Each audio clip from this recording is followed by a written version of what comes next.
Lunch நல்லா சாப்பிட்டுட்டு தூங்கலான்னு பார்த்தா ஹாஃப் டேன்னு சொல்லிட்டானுங்க. அப்புறம் ஸ்கூல் பஸ்ஸில் சரி லாஸ்ட் பெஞ்சில் உட்காந்து நைட்டு ஃபுல்லாக தூங்கிட்டேன் ஃப்ரெண்ட்ஸ். அப்புறம்தான் கண்ணு முழிச்சு எந்திரிச்சு பார்த்தா எங்கள் பாட்டி வீட்டில் இருக்கேன். சரி அப்படின்னு எந்திரிச்சு பார்த்தேன். ஒரு குரல் கேட்டுச்சு, பேராண்டி பேராண்டி அப்படின்னு கூப்பிட்டாங்க. சரி பாட்டி கூப்பிட்றாங்கன்னு சொல்லி கதை திறந்தேன் ஃப்ரெண்ட்ஸ். நாட்டுக்கோழி குழம்பு சூப்பராக இருக்கு, வந்து சாப்பிட பேராண்டி அப்படின்னு சொல்லி கூப்பிட்டா. பாட்டி எப்படி இருக்கீங்க அப்படின்னு சொல்லி அடிச்சு போட்டா.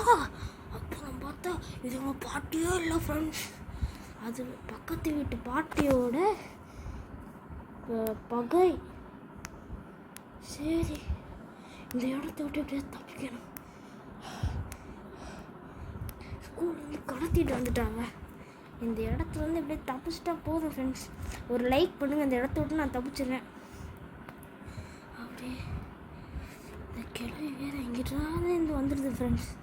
ஐயோ நீங்கள் பாட்டி ஏன் அப்படி பகை பண்ணி வச்சுருக்குன்னு தெரியல. ஐயோ ஃப்ரெண்ட்ஸ், இந்த தப்பிக்கிறது எப்படி எனக்கு சொல்லித்தாங்க ஃப்ரெண்ட்ஸ். பாய். இந்த வீடியோ பிடிச்சிருந்துச்சுன்னா ஒரு லைக் பண்ணுங்கள், ஷேர் பண்ணுங்கள், சப்ஸ்கிரைப் பண்ணுங்கள்.